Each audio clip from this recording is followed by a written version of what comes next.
Hello friends, hope you are doing well wherever you are right নাও।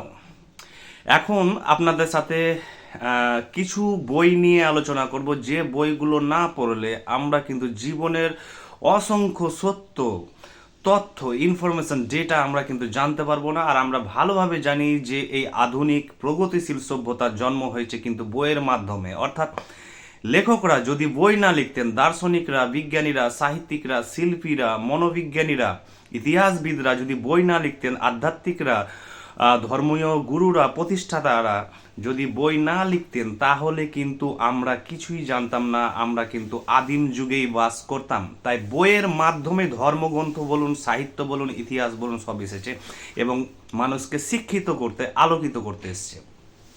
তাই বই পড়তেই হবে। আর কিছু বই আছে যেগুলো না পড়লে আমরা এমন কিছু জিনিস আছে এই জগতে বা এই সমাজে যেগুলো আমরা জানতেই পারবো না, অনুমান করে আমরা কিন্তু আইডিয়া করে কিছু জানতে পারবো না। তাই প্রথম বই শিবাসূত্র।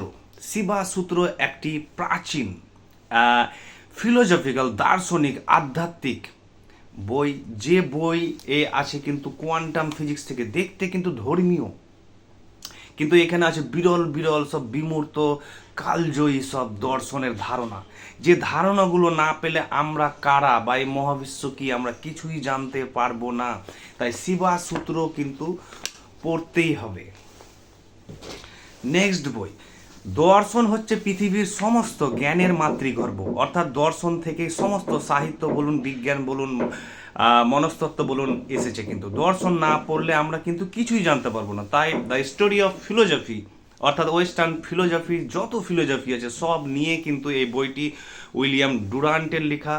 এবং উইল ডুরান্টের বইটি ফ্যাবুলাস বই। এখানে অ্যারিস্টটল, প্লেটো, সক্রেটিস থেকে শুরু করে শোপেনহাওয়ার, দেকার্ত, লাইবনিজ থেকে শুরু করে সবাই আছে, ইমানুয়েল কান্ট।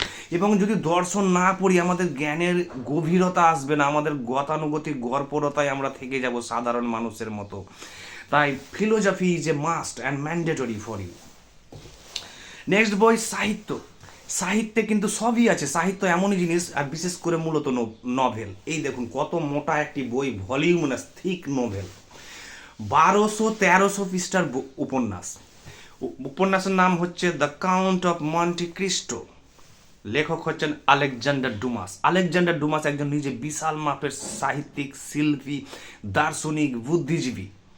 তার মতো গভীর জ্ঞানী ব্যক্তিকে যদি আমরা না পড়ি উপন্যাসকে, এবং উপন্যাসে সমস্ত মহাবিশ্বের বৈচিত্র্যই আছে। উপন্যাস এমন একটি জিনিস, সেখানে সাহিত্য পাবেন, বিজ্ঞান পাবে, হাসি, কান্না, ট্র্যাজেডি, ধর্ম, হিউমার থেকে শুরু করে সমস্ত উপাদান দিয়ে তৈরি হয় কিন্তু একটি হজপজ, অর্থাৎ খিচুড়ি। সেই উপন্যাসে যে দার্শনিক অনুভূতি, সমাজ, সভ্যতা, ধর্ম, কে কি ভাবছে, মানুষের জীবন প্রণালী কেমন, এবং তা জানা সম্ভব কিন্তু একমাত্র উপন্যাস থেকে। এবং সেই উপন্যাস যদি আমরা খুব ভালো বিরল উপন্যাস পড়তে পারি এই আলেকজান্ডার ডুমাসের মতো, তাহলে আমরা কিন্তু অসংখ্য জিনিস জানতে পারবো।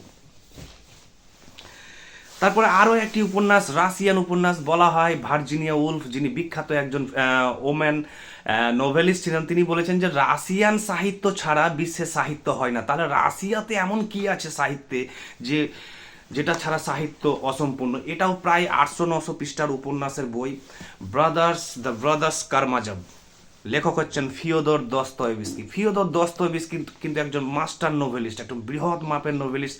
তার সাইকোলজি, তার ফিলোজফি, তার সমাজ, তার ক্যারেক্টার অ্যানালিসিস, সমস্ত কিছু, পলিটিক্স, সব মিলিয়ে কিন্তু এই বইটি ফ্যাবুলাস একটি স্টাফ। যদি না পড়েন তাহলে কিন্তু অসংখ্য জিনিস জানতে পারবেন না আপনি। নেক্সট বই, আমার দুটি বই আপনারা হয়তো অনেকেই নিয়েছেন, কিনেছেন, এবং বাংলাদেশ বলুন, পশ্চিমবঙ্গ বলুন, আরও বিভিন্ন দেশে, ইউএসএ, ইভেন জার্মান এবং ফিনল্যান্ডেও কিন্তু বিক্রি হচ্ছে আমার বই। এই জ্ঞানের অভিশাপ এবং নীরবতা, একটি নতুন ধর্মগ্রন্থ। অর্থাৎ জীবনের সমস্ত অন্ধকার থেকে মুক্তি, দর্শন, সাহিত্য থেকে শুরু করে জীবন কি, আমরা এমন কেন, জীবনে ধর্ম কি আদৌ দরকার, বা বিজ্ঞান কি করবে, অর্থাৎ আমাদের যে হাজারো বিভ্রান্তি, সন্দেহ, অনুসন্ধান আছে, তার উত্তর আপনাকে দিবে এই বই দুটি। এই বই দুটি আপনি বাংলাদেশের বাতিঘরে পাবেন, প্রথমাতে পাবেন, এবং বুক অফ বেঙ্গল, এবং পশ্চিমবঙ্গে পাবেন লালমাটি প্রকাশন, কলেজ স্ট্রিট, কলকাতা। তাছাড়া আমার হোয়াটসঅ্যাপে পাবেন। আমার হোয়াটসঅ্যাপ নাম্বার হচ্ছে 9804924080। নেক্সট বই হচ্ছে রিসেন্টলি গতকাল এসেছে বইটি, the loneliness of Sonia and Sunny, Kiran দেশাইয়ের উপন্যাস লেখা। দেখুন বইটি দারুণ বই এবং দুর্ধর্ষ কভার বাইন্ডিং এবং হার্ড কভার, এবং পেছনে দেখুন অসংখ্য রিভিউজ, এবং বইটি বেশ ব্যাপক চলেছে এবং বুকার প্রাইজ পাওয়ার কথা ছিল, দুর্ভাগ্যবশত কিন্তু বুকার প্রাইজ পাইনি। এই বইটি গতকাল এসেছে, আমি পড়তে শুরু করেছি। দারুণ ইংলিশ ল্যাঙ্গুয়েজ, যারা সাহিত্য ভালোবাসেন, ইংরেজি ভালোবাসেন, তাদের জন্য দুর্দান্ত জিনিস। এবং কিরণ দেশাই নিজেও বুকার প্রাইজ পেয়েছিলেন তার আগের বইটির জন্য, সেটি হচ্ছে দ্য ইনহেরিটেন্স অফ লস। তিনি দীর্ঘ 20 বছর পর আবার সাহিত্যের জগতে ফিরে এসেছেন। বইটি পড়ুন, সংগ্রহ করুন, দুর্দান্ত জিনিস। নেক্সট হচ্ছে ধ্যানের উপরে। ধ্যান কিভাবে করব, তার জন্য তো আমার নিরাপত্তা একটি নতুন ধর্মগ্রন্থ আছে। তাও যদি আপনি আরও বিশ্বের বড় বড় ধ্যানীদের খোঁজ পেতে চান, কি ধ্যান ছাড়া জীবন কিন্তু আপনার অস্থির, চঞ্চল, দুশ্চিন্তাগ্রস্ত হয়ে কাটবে। তাই আপনার জীবনে কোয়ালিটি, সন্তুষ্টি, তৃপ্তি যদি না থাকে, আনন্দ যদি না থাকে, তাহলে এই জীবন কেমন জীবন? তার জন্য দীপক চোপড়া একজন নিজে ডক্টর এবং তিনি বিদেশে থাকেন। টোটাল মেডিটেশন, দীপক চোপড়া দারুণ একজন, তার একাধিক বই আছে। নেক্সট বই হচ্ছে ভারতবর্ষকে যদি জানতে চান, অর্থাৎ এবং প্রকৃত ইতিহাস যদি জানতে চান, ইতিহাস মানে কোনো একাডেমিক বই না, ইতিহাস মানে আমাদের জীবন। তাহলে আপনি যদি ভারতবর্ষকে এখন একেবারে প্রেজেন্ট মুহূর্ত পর্যন্ত জানতে চান, তাহলে তার জন্য বেস্ট যিনি হিস্টোরিয়ান এবং অ্যাকাডেমিশিয়ান হিস্ট্রির জগতে, তার নাম হচ্ছে রামচন্দ্র গুহ। রামচন্দ্র গুহের দারুণ বই ইন্ডিয়া আফটার গান্ধী। এই কয়েকটি বইগুলো পড়ুন। পরবর্তী সেশনে আমরা আরও কিছু বিরল বই নিয়ে আসবো, যে বইগুলো পড়লে আপনার অন্তর কিন্তু মৌলিক জাগরণ ঘটবে এবং আপনার জীবন বদলে যেতে বাধ্য। ভালো থাকবেন, থ্যাংক ইউ।